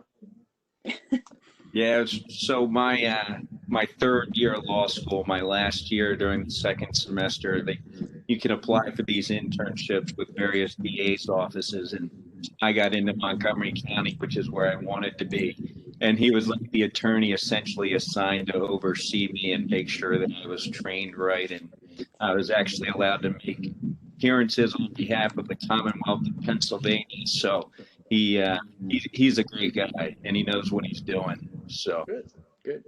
All right, excellent. Anybody need a break, or we're gonna move on? You want a 5-minute break? Quick break. Okay. All right. Ed, do you have who's on are they in the room? Let me see. I believe it's Michael and Lauren. You want to text Mike that we're gonna take a 5-minute break? Okay. All right. 5-minute break and we'll be right back. Okay. We are now. Okay. All righty. Thank you for coming out this evening. We would normally start with introductions, but I don't think that's quite needed. So if you want to, we're going to have set questions and then it's an open dialogue. And anytime, board members are free to ask questions and chime in. If you want to, you could tell us a little bit about yourself, or the floor is yours at this time. So we'll hand the floor over to you, and then we have questions. So go ahead. So you stole my joke, Felix, because I was going to say that. I was going to say normally I come to these things and I introduce myself and I introduce the firm. Hopefully that's not necessary tonight. But I would like to start out just by saying I appreciate you taking the time. I appreciate that we're part of the process. I understand the need for any organization to, from time to time, do an evaluation of the people who are serving that organization. I think it's a good practice. I'll be candid; it has not happened a lot over my career in the last 25 years of doing this work.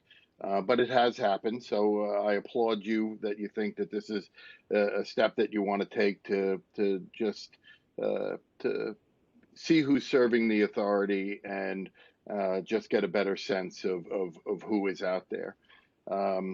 We have greatly enjoyed our time with the authority. We're wrapping up our 12th year. Before that, I had done some special counsel work for the authority.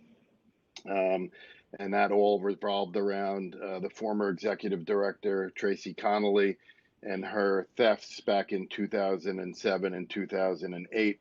And the former solicitor, John DePietro, brought me in to handle those thefts. And then eventually, at some point, John wanted to step aside, and we became the solicitors for the authority. I point out the part about the Tracy Connolly because that was a really bad time in the authority's history. They had just had a lot of money stolen from them. But the problem with Tracy revealed, I think, some larger, more problematic systemic issues with the authority, that the authority wasn't being run right and it wasn't being supervised properly. I am proud that we were part of that team along with Felix and Carol and the others who were on the board at that time, and along with Steve Clark and Stan Gober in the beginning, that we were able to kind of right this ship. And I think that's one of the things I think that I just want to make sure that I say to you tonight, that I've been proud of the fact that we've helped the authority over the last 12 years. When there have been problems, we've helped right the ship. I'll continue with my nautical theme. We've helped navigate some stormy weather from time to time over the last 12 years. But I think that the authority has benefited from our legal advice over the years. We haven't always been perfect. Nobody is. But I think overall we've provided the authority with some tremendously sound legal advice. And I think that's just one other thing I want to say before I open it up for some questions is about that legal advice. The firm currently represents 8 water and sewer authorities in Bucks and Montgomery County. I don't think there's another firm in Bucks or Montgomery who represents as many authorities as we do. We're not somebody who has one of them and is looking to expand, or has none of them who looks to expand. This is kind of what we do, and we're very good at it. There's a reason we have 8 of them. At one point had more, but some of those are no longer authorities, and some of them we're no longer doing the work for. But we have a tremendous amount of experience in this area, and I think it is, over the last 12 years, it has greatly benefited Conshohocken.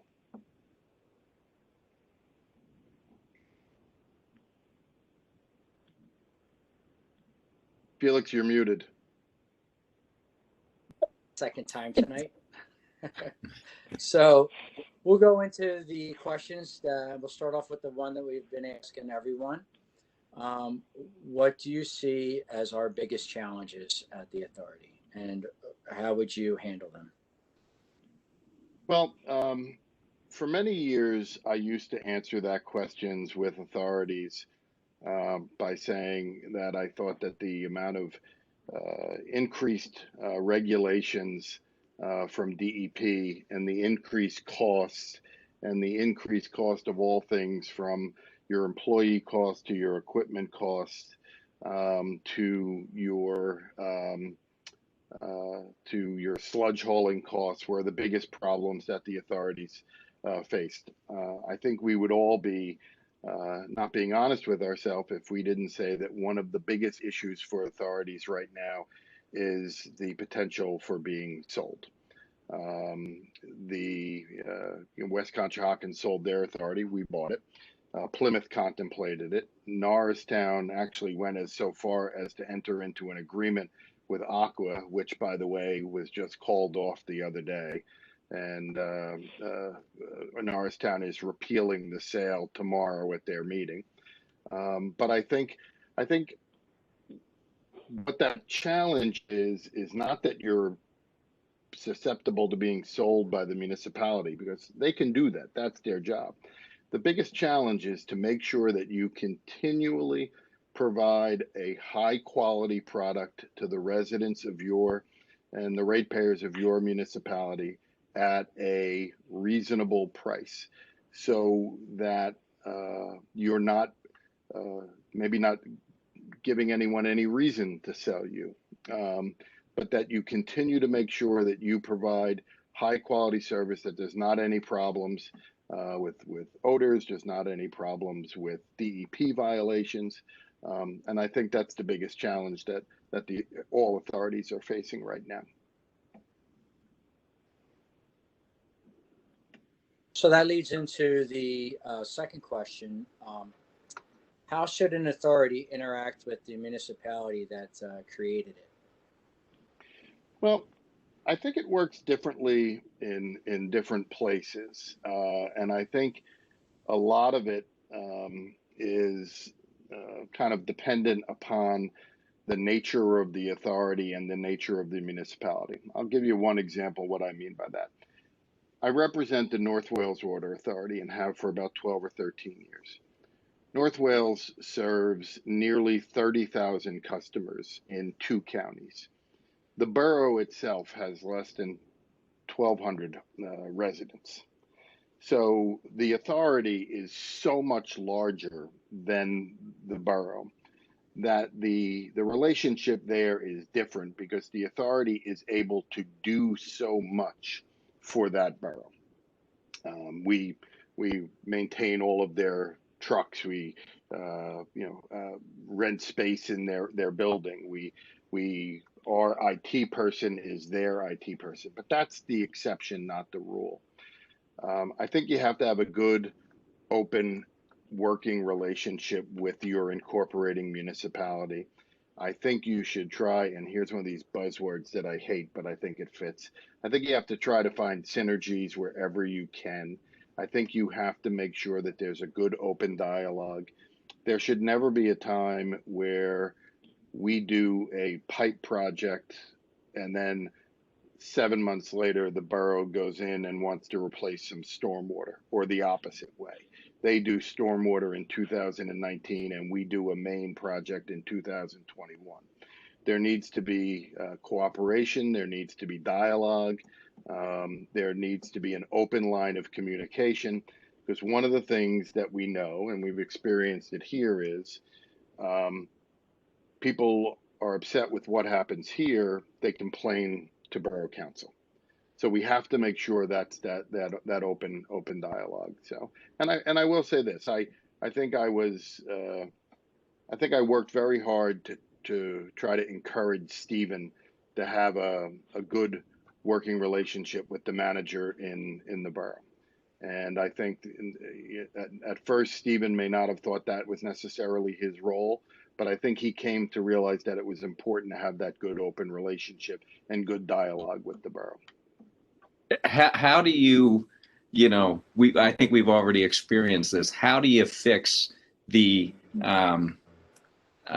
misconceptions from any alleged grievance from the sewer authority that's relayed to the borough council that is just not based in facts and reality? I mean, I guess you just interact with borough council and try to correct the record, which is always an uphill battle. Or is there a better way to do it that I'm just not thinking of? Well, I think there is a potential better way to do it. And I think that it is about having that open dialogue with the borough. And as you know, Kyle, we should be able to see problems before they start showing up at a council meeting. We don't have a problem with a resident or a developer that just materializes overnight. It's something that sort of stretches out over usually months.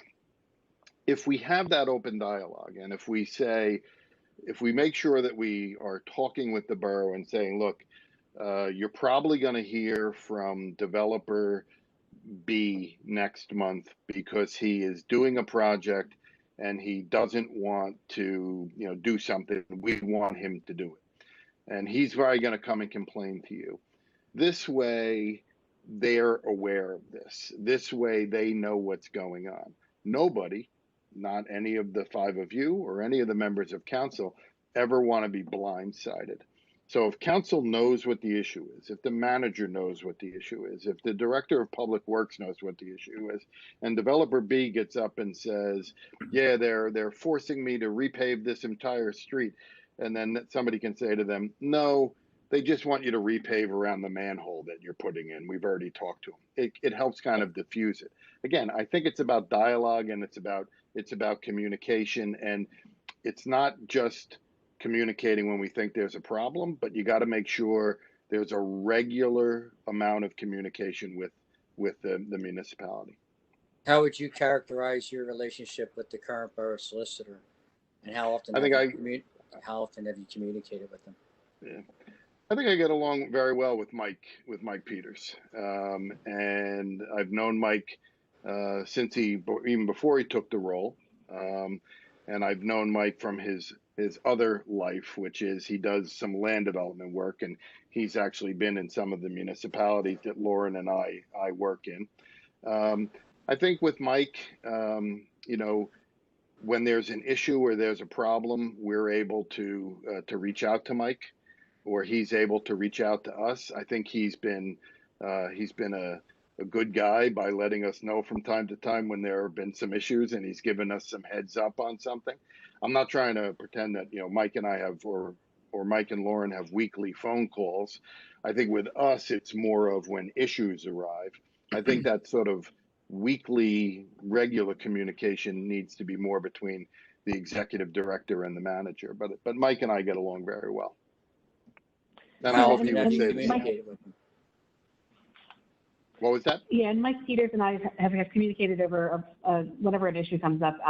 He's very responsive, and we're able to touch base whenever anything comes up. There's been a couple of issues recently that we were able to work out quickly, which is nice. So moving forward, who is going to be our primary solicitor? So I became the solicitor in 2009 and continued in that role up until just about 3 years ago. And at the time when I was made the solicitor for the Colonial School District, we kind of made a decision at that point in time and had some discussions at that point in time that I would kind of step back at the authority.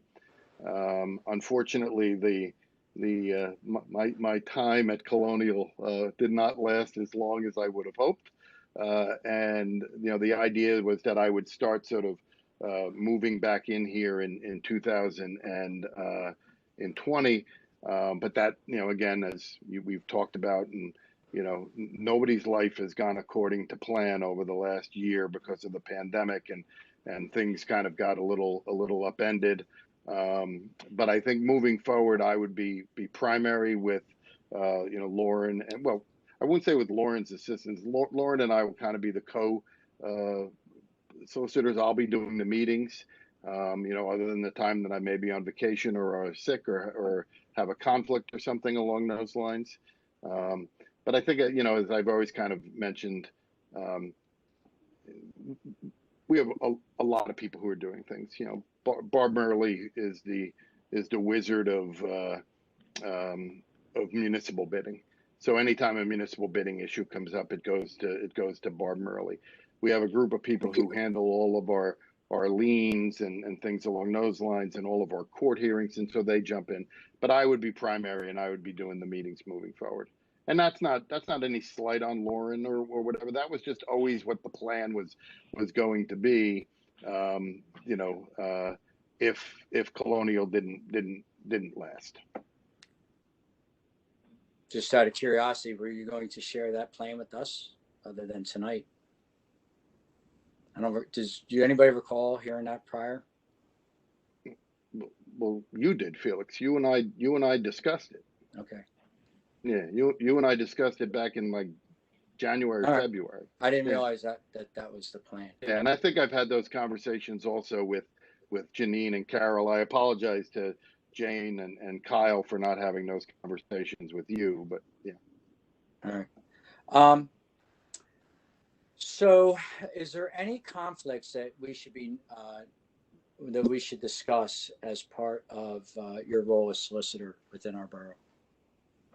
Well, we've always represented a neighboring authority in the White Marsh Authority. And we have some stuff that overlaps with White Marsh, not much. Down along Washington Street, we have some things that overlap. They serve some Conchi customers. We serve some White Marsh customers, but it's never really been to the point of being a conflict because it's never really been adversarial with White Marsh. There's never really any problem. Everything gets worked out pretty easily. The only thing we've ever experienced was back in 2010 and 2011. I represented Plymouth and the authority at the same time, and those were pretty contentious times back with Plymouth. Plymouth went out and got special counsel for that, and Plymouth has, I'm back representing Plymouth now, and anything that would become, if it ever became adversarial, Plymouth would do what we did with them back in 2010 and 2011. They would go out and get special counsel, and we would continue to represent the authority. And I represent the zoning hearing board, but that's never been an issue. So we are working with the capital budget with Plymouth right now. Right. As you're well aware of, do you feel as if there's a conflict of interest with you representing both Plymouth and us in trying to work towards an amicable agreement? I know you generated an email within a discussion that you have with Karen Weiss. Is that optically present a conflict of interest? And if so, why, and why not? And I'd like you to expand upon that. So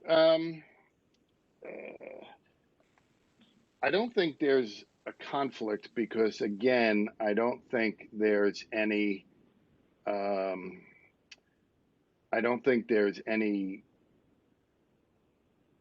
dispute right now. I think the revised agreement, which, by the way, is another thing I'm proud of in my 12 years with the authority, because while it is not a perfect agreement, the DREC that came before it was just miserable and put us at a tremendous disadvantage. I think Plymouth did not need. There wasn't a conflict because Plymouth didn't need me to tell them that Conchi may be going outside of the four corners of that agreement. Karen and they had already been discussing this. I think when we had a discussion at one of our meetings about trying to accelerate the capital plan, and I think it was Janine who first brought up the idea that, well, if it doesn't cost them any more money in a given year, why would they care? And if we were looking at it by saying rates were so low that we could afford to sort of carry it, why would we care? I thought before anybody dug their heels in too deeply, it was a good idea to have a conversation with Karen about that. So they had a better understanding of what it was that we were talking about. And once they realized that what it was that we were talking about, they were agreeable to the idea. They liked not liked the idea, I should say, but they were agreeable to the idea.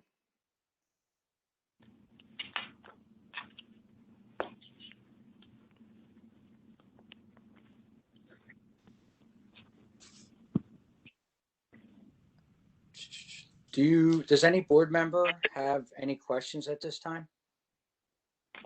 I'm gonna go with one, and I think it's along the same vein of probably what we asked, the last two interviewees, but on a slightly different vein.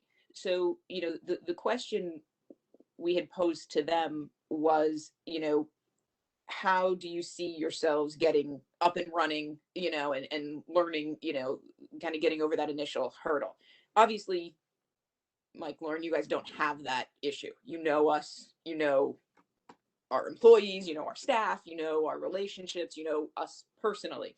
So I guess my question would be, kind of the inverse of that, which is, Mike, you said like the agreement with Plymouth, the revised agreement with Plymouth is something you're proud of that we've accomplished. So my question would be, where do you see us going? Like how do you see your representation of us enhancing our our authority right now? And is there an area that you would focus on to say, okay, like this is where we should tackle, this is where we should develop? I mean, and let's say, sale of the authority notwithstand, I mean, that, that kind of is what it is, but that off the table, where do we grow? How? So I think that the purchase of the West Conshohocken system was an incredibly important move for BCA. And as I've said many times before, and we've had the discussions many times before, you weren't really buying a system, you were buying all that capacity. And that capacity is allowing a lot. Don't want to call it revitalization because there's been so much. Conshohocken does not need to be revitalized, but all of that additional capacity has allowed all of that growth down along the river. I'm blanking on the name of the project where Amerisource Bergen is going. Keystone, is it Keystone? Soar West. Soar West. Thank you. Has allowed all of that to move forward. So I think that was a real positive. I'm not going to suggest, Janine, that we should do the same thing and try to go out and buy Plymouth because they would like to sell their system. But I do think that maybe what the future, sale notwithstanding, is I do think that one of the things that is in the authority's best interest in the future is trying to enter into certain strategic partnerships with other wastewater municipalities or entities in this area in an attempt to deal with what is surely coming, and Ed will probably nod when I say this. There is a shortage of licensed operators in Pennsylvania, and that shortage is growing with each day because people don't want to go into this anymore. They don't want to take the risk. They don't want to do the health issues. So 10 years from now, we have Ed's our licensed operator. 10 years from now, you may not be able to find all of these licensed operators. 10 years from now, you may have to save money on jet trucks, and you may have to save money on all of these other things. So getting involved in strategic partnerships with Whitemarsh and Norristown and Plymouth and the East Norton Plymouth Whitpain Joint Sewer Authority, I think that is going to be very important for the authority. Again, the issue of licensed operators, just the general cost of all of these things. I think one of the things that we bring to the table is we represent Whitemarsh Authority. We represent Norristown Authority. We represent the East Norton Plymouth Whitpain Joint Authority. We represent Plymouth Township. We can help sort of forge those strategic partnerships. We can help sort of forge, making sure that we're able to work together with all of them. And you know that we'll be able to get somebody's ear on this, or we'll be able to get somebody along those lines. Now, when it comes to the actual drafting of these agreements, yeah, probably everybody's going to have to get their own set of eyes to take a look at these agreements. But as far as sort of facilitating those things in the next 5 to 10 to 15 years, I think that's something that we should be looking at. And I think that's one way that we're better situated than someone who may not represent any authorities or someone who may represent one authority. I think we're better situated to do that. And I don't want to keep everyone up too late, but Mike and or Lauren, you know, what would you say a couple of the, you know, most important projects that we have delivered for the taxpayers of Conshohocken while you have represented us? I mean, a couple that come to my mind is the Odor Project, and I would even include, you know, the West Conchie acquisition. You may have a better sense of history than me or find anything else, but where, you know, would you look back on and say, all right, this was key for the constituents and taxpayers at Conchie? So I think you hit on two of the big ones. I think the West Conchie purchase was enormous, and I think the odor control was important, and it also was a signal to the residents and to council that we care about making sure that, you know, people's quality of life is good. But you know, I think the revised agreement with Plymouth was very important.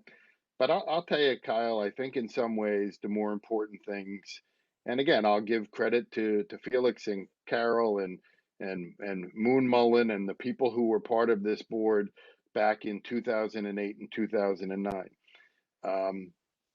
This place had a lot of problems. It was really poorly managed. It's one of the reasons we had fights year after year with Plymouth. They didn't trust our books. They didn't trust anything that was being put down. We, along with, you know, again, one of the first moves that we were instrumental in was moving Stan Gober out, who was a good operator and a good person, but bringing in Dave Bush and really kind of professionalizing the operation of the authority. You know, really making sure that people were paying their bills, really making sure that we were collecting all the revenue that we should be collecting, really making sure that bills were going out, DEP reports were being filed.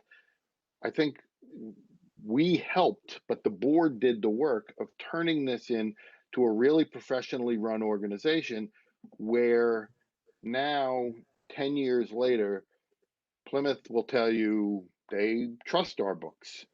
The contentious audit days are over.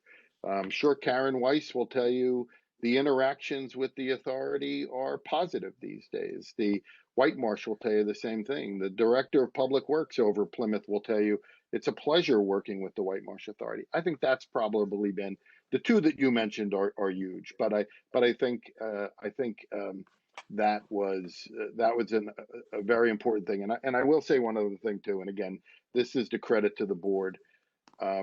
The way the board has maintained its infrastructure, the way it has the capital improvements on the RBCs, the odor control project, the sludge press, and all of these other things, is they have not let this asset deteriorate, and they have spent money, you know, making sure that this infrastructure is as high quality as it is. All right. Is there any other questions from the board members? All right, not at No. this time. So thank you, Mike. Thank you, Lauren, for your time. Appreciate you spending an evening here and discussing our solicitor needs. And we will wrap up this meeting tonight. If there's any other business that needs to be conducted, we will hear none. So we will wait.